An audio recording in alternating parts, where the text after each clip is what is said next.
I received a comment on one of my videos in regards to whether or not double-breasted is something that's concrete.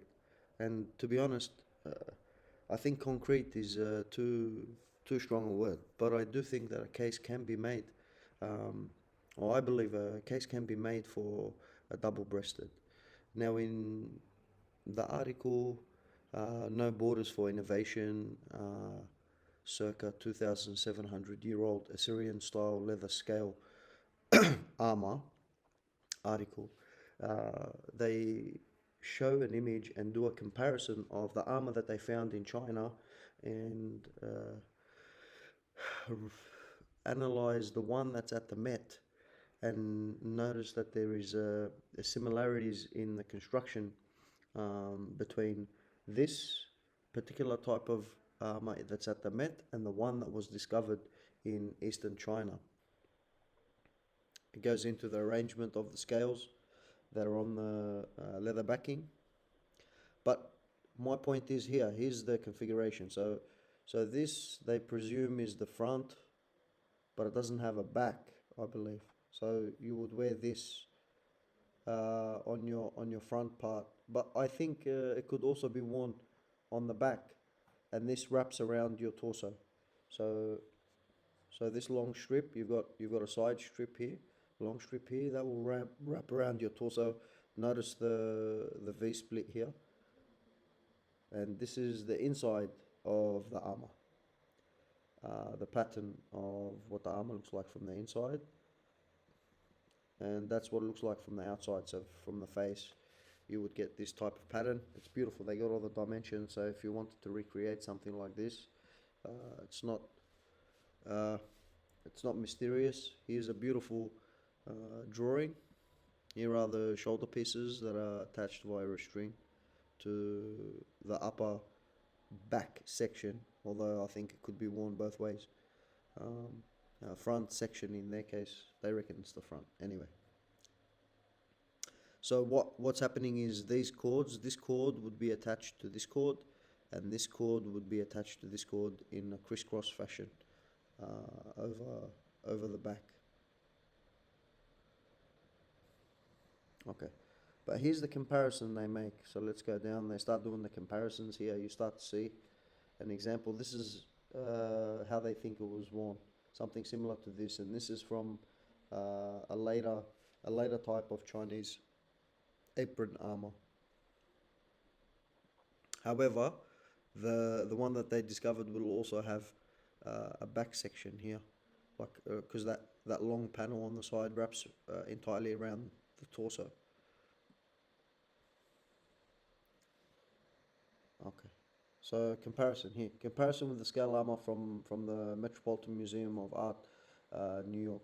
The closest analog to the Yanghai armor concerning material, scale, shape, and arrangement, age, and basic features of construction is a leather scale armor in the Department of Arms and Armor at the Metropolitan Museum of Art. Okay, so this is very easy to see for yourself. So usually you just get this image. Um,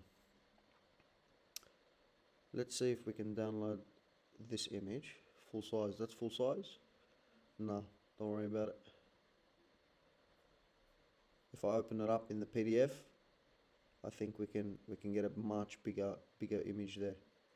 Huh? And that's what it looks like from one side. That's what it looks like from the face here, from the front. Okay. So you notice this. This is that shoulder part. This shoulder part. This is the armhole. This is under the arm.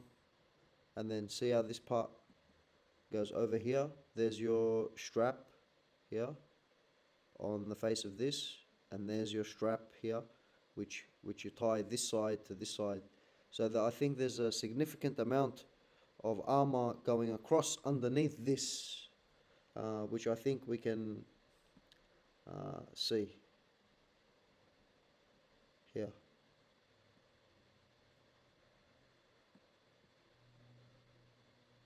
So you can see that's the side. Look, keeps going underneath. And when we go to this image that's at the Met, and zoom it in. Okay, look at this. Okay, so you notice there's no join here. Okay, there's no join here. This is the left side, and that's the left side of the armor. Okay, now we've reached the underarm. This is the armpit. Here is the upper back. Here is the upper front. Now, when we look here, see, this is where the shoulder section starts. Notice there's two rows of scales above the straight edge. This is where the neckline is. You see, this is where the neckline is. So the shoulders would have been over here. This is what I want you to focus on. That there are the scales of the other half that this front side is covering. So this is the other half that's continuing underneath, and this one wraps around over it. So that's significant overlap, even if it's up to here where the shoulder starts. That means if the midsection is here, you've gone past the midsection all the way to the other shoulder, which at the very least I think will probably end up going just like this side is all the way across. Here's the tie it to the right hand side. There's one. Here's another tie which goes around as well. So yep, there's definitely significant overlap happening. I believe this is a double-breasted suit, and I'd love to be proved incorrect, because I can see a glimpse, and that's the face, huh? That there is telling me that's the face of the other layer that's underneath behind this. So when we go to see this image, that edge which we can see here is on that side. So now we know what's happening on that side. Look, it's clean. It just wraps all the way around.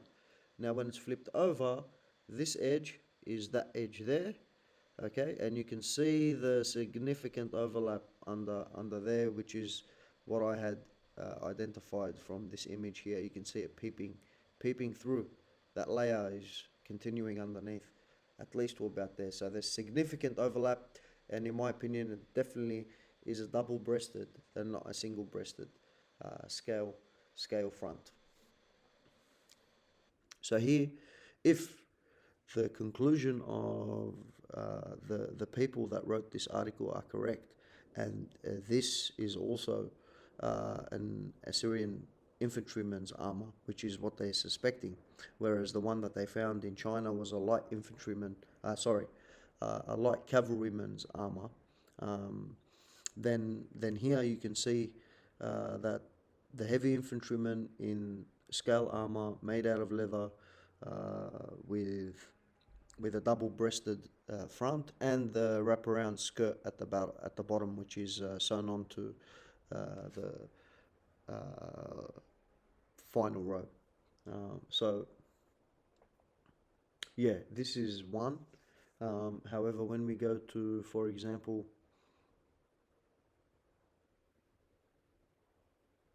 this image from approximately the 750s BC. This is a Neo-Hittite bas relief, which is now in the Pergamon Museum in Berlin. Originally, either Turkey or Syria, or very close to the borders there.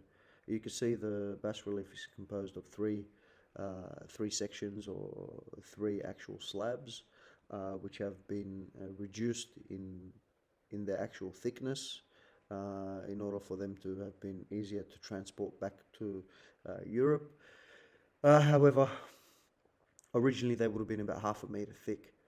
So you can see here, originally about 1/2 meter thick, before the blocks were trimmed down to about 15 centimeters and transferred to Berlin. The archer on the chariot might be the king, as suggested by the winged disc above his head. So here's the winged disc. The archer is the king. Here is the chariot driver, and a beautiful representation of a chariot from that period, with another hunter, and here you have another hunter in scale armor dispatching the lion from the front with his spear, conical helmet, all the trappings, the scale armor that he's wearing. Uh, and this has been dated to approximately 750 BC. So even the charioteers are clad in scale armor coats. Here is a closer image with the sun disk. Here is the chariot archer, the chariot driver with an 8-spoked chariot wheel with a shield that has a lion boss head, which would have been hung from the middle divider in the section partition of the cabin.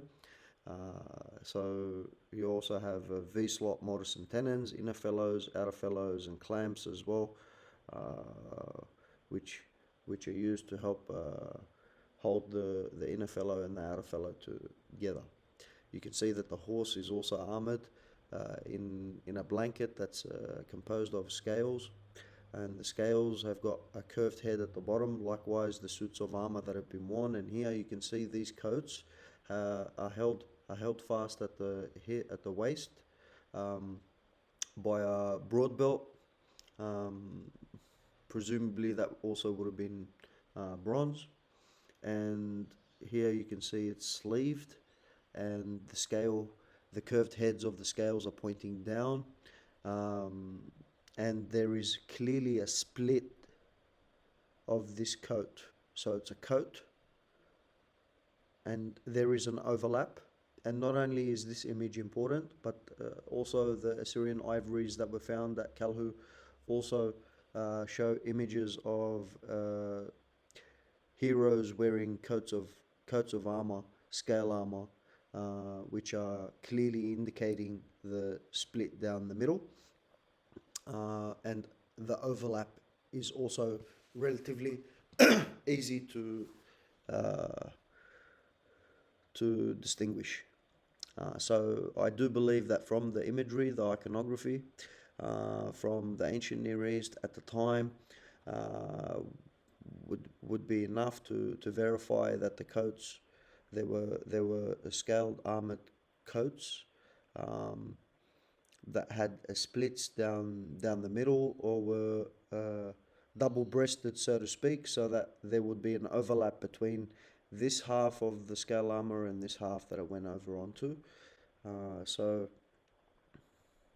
yeah, I do think that a case could be made for the double breast, especially from this period. Here is another thing that's interesting about this armor. You can see the classical conical helmet, the spear, possibly even a javelin instead, where in this case he's using as a spear to dispatch the lion due to the length of the actual shaft and the relatively small tip. But the classical conical helmet, you could see the scale armor that he's wearing, the broad belt that's carrying the weight around the waist. You can see this particular coat extends just above the knees and goes down to about a 3/4, so just below the calf, 3/4 length. This would have been perfect, especially if you wanted a little bit more mobility instead of having the entire coat at the front covering your legs, which would have allowed for much more movement in this configuration of armor. There is also Assyrian ivories that show heroes with just the broad belt and the armor from here, the bottom, in this type of a style. So it's possible that these could be two different sections. So the upper section, which is then worn over, the bottom half is worn over and tied together, holding this and this into place with the broad belt. Very interesting. So we got sleeveless configurations of the upper section. We've got sleeved configurations of the upper section, and the split, to me, here at the front clearly indicates that not only was there a middle section, so that it would be worn just like a coat, but there surely would have been an overlap as well. Here is a article by Irene J. Winter, Department of Art History, the University of Pennsylvania. You've got carved ivory furniture panels from Nimrud, which is the archaeological site of Kalhu, the Assyrian capital, uh, during the early half of the Neo-Assyrian period. A coherent subgroup of North Syrian style. So this is in relation to the ivory carvings. I believe I managed to find a free version. Let's see if it's up here. Here we go. Okay. So in the Metropolitan Museum Journal, Volume 11, 1976, this is a PDF of the entire book, but there is a Irene Winter's article is in that. So here, here we go. So carved ivory furniture panels from Nimrud, a coherent subgroup of the North Syrian style. Irene Winter, Department of Art History, the University of Pennsylvania. Okay, so I'm just referencing it so that you'd know where to pull it out from if you wanted a read of this article. But here, watch those ivory carvings that she's identifying as a North Assyrian style that were found in Assyrian palaces. Um, Here, what she the way she draws her conclusions is she compares this artwork to archaeological sites that are in North Syria um, and their art. So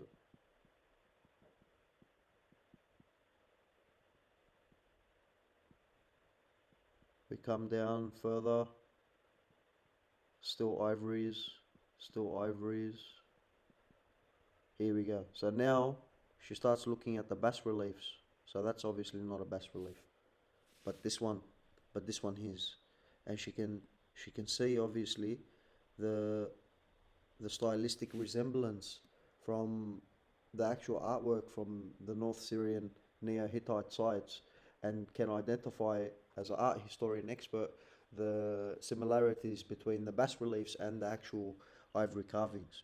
And one of the bas reliefs she identifies is, here we go, this one, relief enclosure gate, Sake Guzu, about mid 8th century, which is in the museum in Berlin.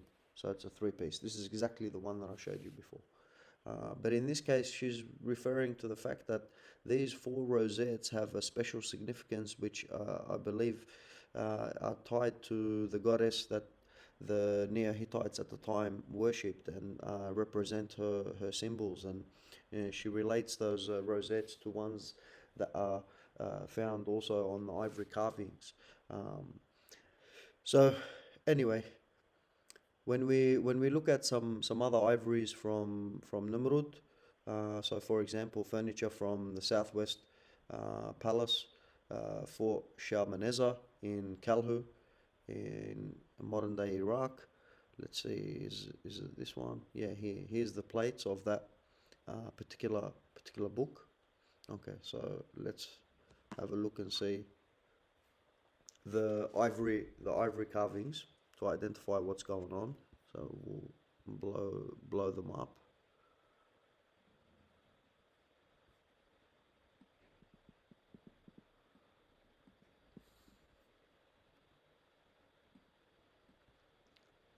Maybe that'll be a little bit better. Open. Okay.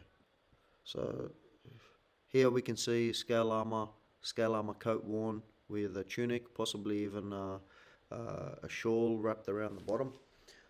In this case, scale armor with a tunic or possibly shawl of the hero. And let's go further down. The sun disk. There's the goddess in the center and the heroes on either side in the opposite direction. And here is the goddess, and notice the wing disc. They're all coated in scale armor coats. Here is the hunt scene. We can then go into some more.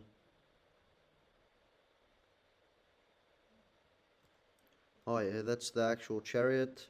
Here you can see 4 people in this chariot: inner fellows, outer fellows, central hub. This chariot with a elliptical top, and then here's the draft pole with the support rods. Here is a shield acting as a door or barrier, blocking or covering the back of the open cabin. And here you have one of the charioteers dispatching the bull with his spear, another one shooting one forward. You also see a driver here, and you also see another man. He would probably be a shield bearer of some sort. And here you also see the four the four rosettes, but this time they're on the actual chariot. So 1, 2, 3, 4, which are symbols of that goddess. That's in the middle of the panels, the ivory panels on the chair backs, which are flanked by genie figures or heroes on either side. Here we can get a closer look at the garb of the actual scale armor.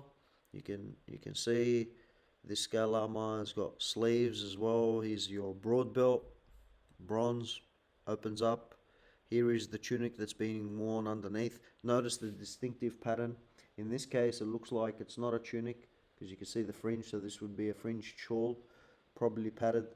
But you see that distinctive diamond pattern, which is different to the scales that you're seeing on the actual coat of armor. Goes just above the ankles. Here's the ankle, just above. Here's your calf. So this one's quite a long coat.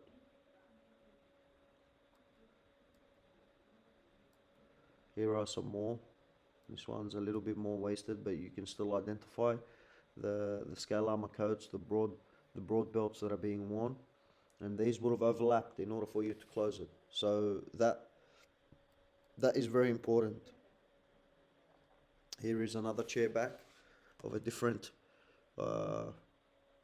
chair, but here you can kind of make out the edge of the coat, and then from underneath there is the other half of the coat. So you can see that this side is overlapping this side, so that would continue. Notice how it curves. We'll get better images when we go down a bit further, especially from here we go. Okay, so here you can clearly see the coat, okay, is overlapped. The other part, if you were to continue that line, would come up here. Here in this one, I believe you can see the split and how the coat comes down, and this one is underneath it. And notice the tunic.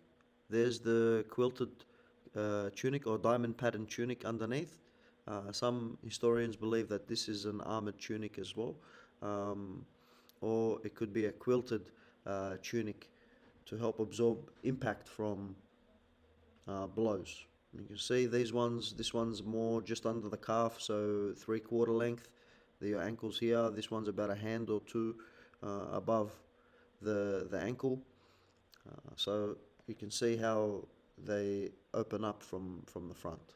So here is another armored coat. Again, you can see the quilted pattern tunic underneath. In this case, that's a winged genie. See the wings on that one. Likewise here.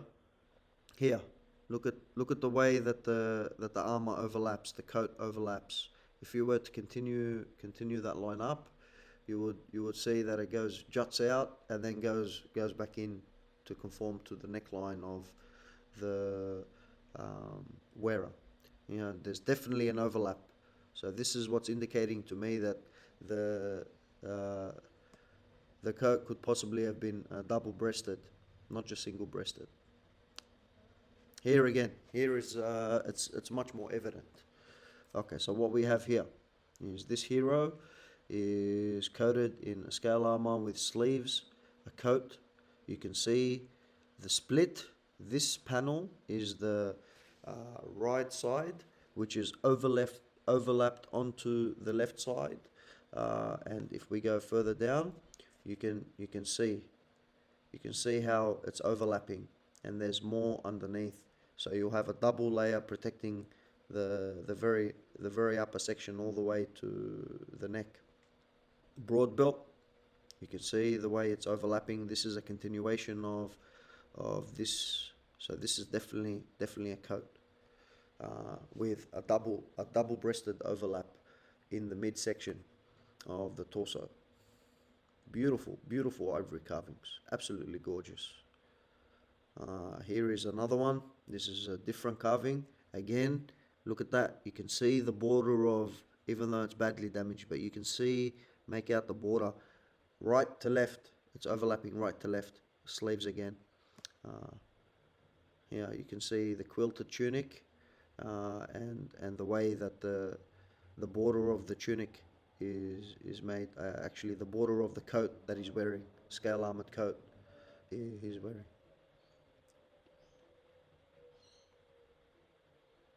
Yeah, here you can just make out the line of the border which would continue up. Okay, here again, so that would be double breasted if you were to continue this one in the same way that this one is, and held into place with your broad belt around. That's the bum, so your waist would be here. Here are you here? Sorry, your waist would be here. Your hips would be around here. Okay, so above the hips, around your waist. That's where your broad belt goes. Here is that quilted tunic, possibly even in this case, this might be a fringe of a shawl that's gone around to protect the midsection because of the opening in this regards of the coat. Coat. Here again, you can see that split that's happening.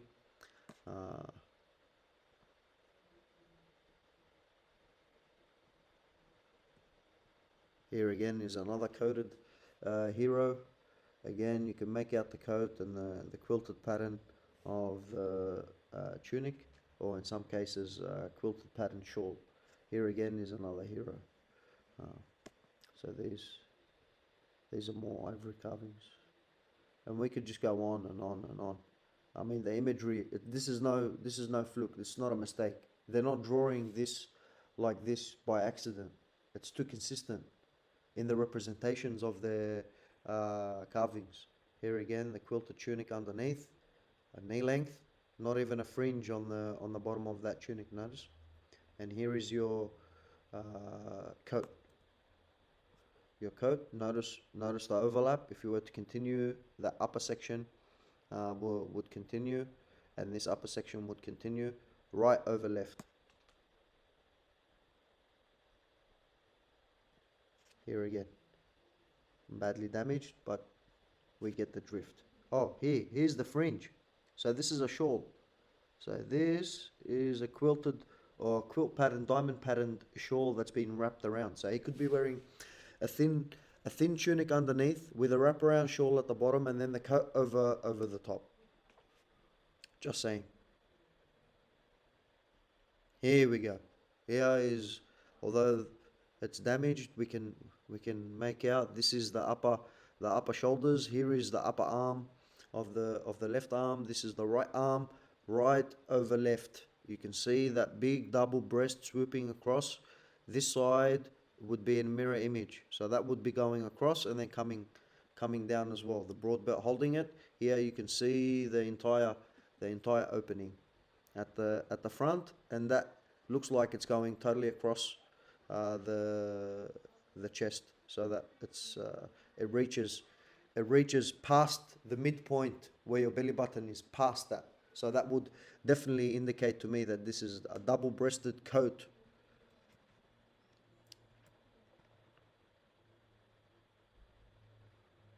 Here again, see the continuation of the line. This is a bronze broad belt, locking it all into place. right over left like before, right over left. I think this is the same one, just blown up. A bigger representation. Scale armored coat with sleeves, and there's your quilted tunic. Uh, what's this one? Just here is the bottom of the calf, about a hand below the calf, 3/4 length.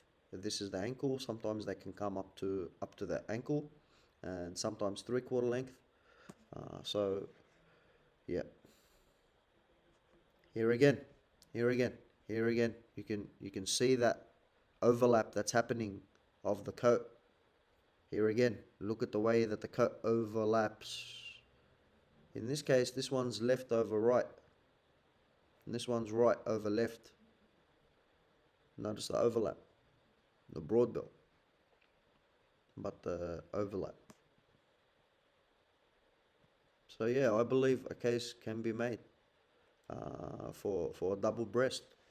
So if we take into consideration the double-breasted scale armor that's in the Met, that the article from No Borders has identified as possibly being actually Assyrian style as well, that's a huge deal. Here is the article. This is the website, Science Direct. You can view the PDF and download it too. It's something very interesting to read. We can continue. I've got more ivories. I could just keep going down and showing you. Here again, you could see the opening. This one's right over. Was it? Yeah, right over left. What's this one? And this one is a bit too badly damaged to see. Here again, look at the way that it opens. It curves. There's no accident here. And this is very consistent artistic work, artistic representation. Here we go. More heroes indicating fertility regarding the vines or the flowers or the sacred tree that they're attending to. You know, the broad belt, the quilted tunic or the diamond pattern tunic or shawl that's under the actual tunic. But there is one that's a very good indication. We can keep going. Here we go. Here's another coat, scale armored coat with a tunic underneath of some sort, just above the knees. Here again.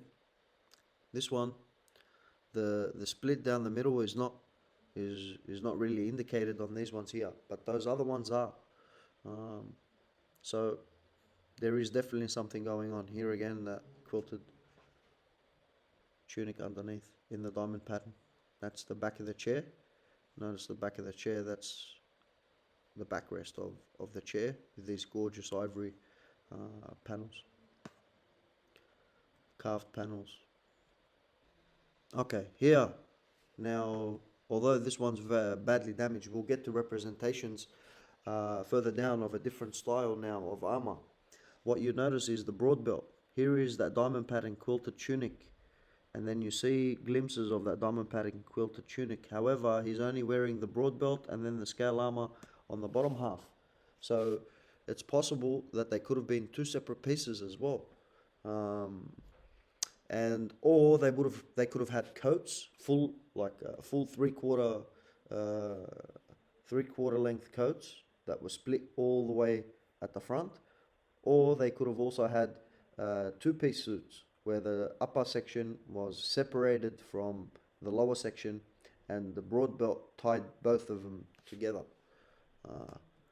So although we can't really see what's going on there, we'll probably get, here we go.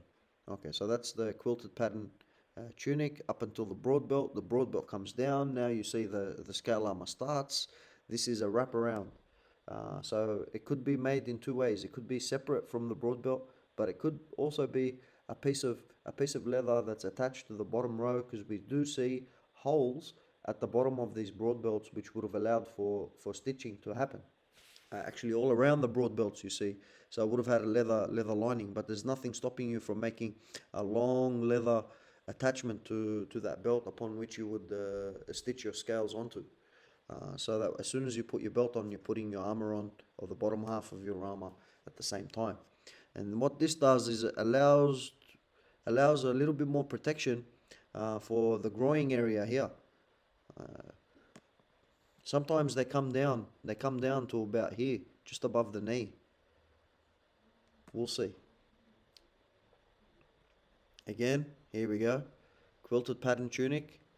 There's a wraparound shawl as well. So he's got the quilted pattern tunic with a wraparound shawl upon which he's got a broad belt, which is holding into place or is attached this skirt, which has got scale armor stitched onto. Notice the smooth back inside. Here we go. Here's another representation. You can clearly tell up at the top is not armored, unless this is an armored tunic as well. So here is that quilt pattern on this tunic, and there's no indications here of a fringed border, which would indicate to me that he was wearing a shawl around the bottom half of his loins. There's your broad belt. Notice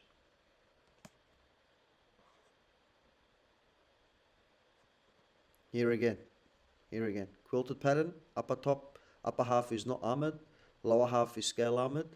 Okay, attached to the broad belt, and here you can see glimpses of what could be a wraparound shawl at the bottom.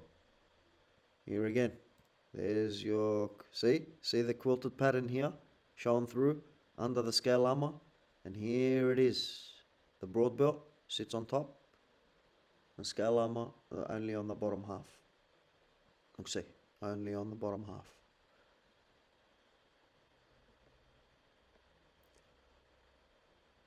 Here you go. Quilted pattern, broad belt, scale armor only on the bottom half. So I think we can identify different types of armor like this. So there's bottom half armor, top half armor, there's full coats, there's 3/4 coats, there's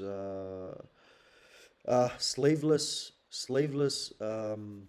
upper sections, there's sleeved upper sections. So there is a variety of armor that's being constructed at this time in this scale construction. I think we can learn a lot if we really dig deep and analyze this scale armor construction.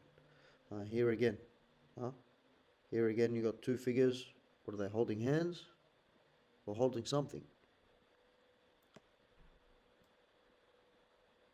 So I think the actual layout of the broad belt, if you were to lay it out, would look something very similar to this. If my broad belt was laid out flat, and onto that broad belt was also attached a piece of leather that hung from that broad belt, would allow me then to stitch my scales all onto it. And as soon as I put my broad belt on, I'd have this lower section on, and that would be an upper section of armor.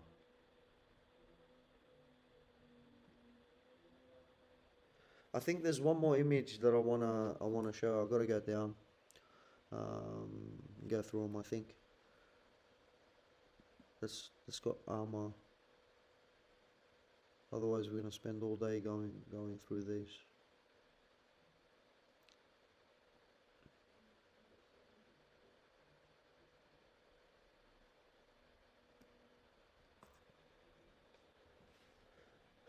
Okay, fringed baldric over a tunic. What's that? A long tunic? Yeah, 3/4 length tunic.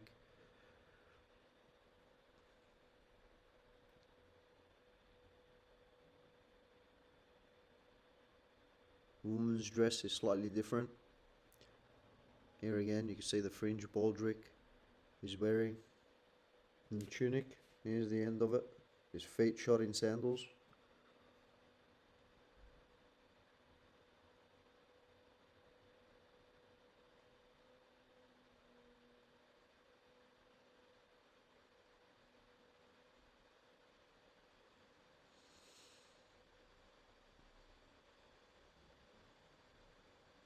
Let's see what else we can find. I believe there's one more image. I know it's lower down here. Here's another image of a scale armor Scale armor being worn with the broad belt. Here we go. Look how low this one is. So this coat goes down at the front to just above the knees and comes down all the way to just above the ankle. So this is full length. So you can see the opening at the front, which would allow the wearer freer movement, yet still protect the groin area, which is very important, below the waist. Absolutely amazing. You can learn a lot from these. Look at her dress. Look at her dress. Bloody gorgeous. The boomerangs that they're holding, clubs or boomerangs. Yeah, we get a closer glimpse of that quilted shawl. Here's the fringe of the shawl. And this happens because when it's on an angle, not because it's cut on an angle, but because the square cut, what happens is your waist and is one size, and the end around here is usually a bigger size because you're walking a lot. So what happens is you tend to tie your tunic here. It starts off straight, but as you start walking, you'll notice that this starts to shift. The bottom the bottom of the shawl starts to shift back and gives you this impression. That's from my experimentations wearing those shawls, and that's a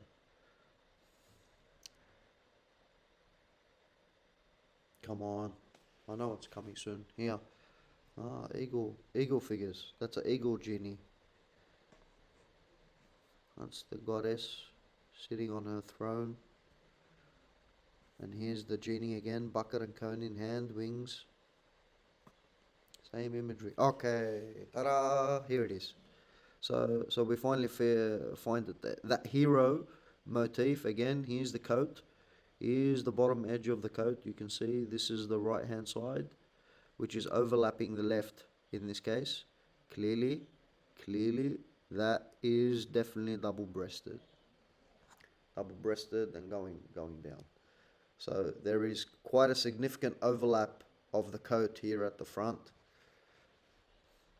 Broad belt in the middle. I know it's sideways. Hopefully they'll show a better image. I think they will. Okay, so there's the genie figures. These are all the patterns, panels from, here we go. That's it. So you can definitely see that this coat is double-breasted. This coat is double-breasted, right there. Broad belt. Edge of the garment continues. You can see it go down. Here is the edge of the garment that's being overlapped.